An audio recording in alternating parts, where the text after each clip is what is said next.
सलाम हिंदुस्तान में खबरों की शुरुआत करेंगे और आपको बताएंगे 888 लोकसभा और 384 राज्यसभा सीटिंग अरेंजमेंट के साथ नई दिल्ली में कल 28 मई को नए पार्लियामेंट का इफ्तिताह होने जा रहा है, जिसका इफ्तिताह पीएम मोदी करने वाले हैं।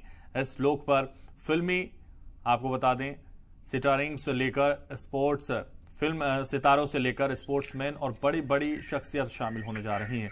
तकरीबन सभी पॉलिटिकल पार्टीज के साथ राज्यसभा के चेयरमैन और डिप्टी चेयरमैन को भी इस मौके पर बुलाया गया है। नए पार्लियामेंट के इफ्तिताह से पहले देखिए रिपोर्ट।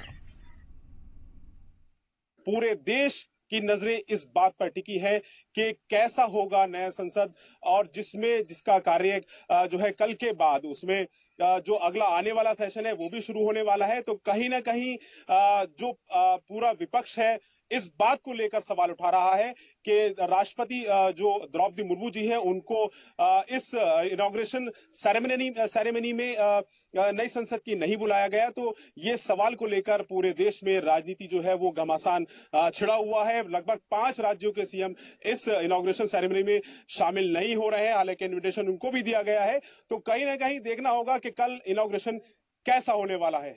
चंगेज अयूबी, जी मीडिया, दिल्ली।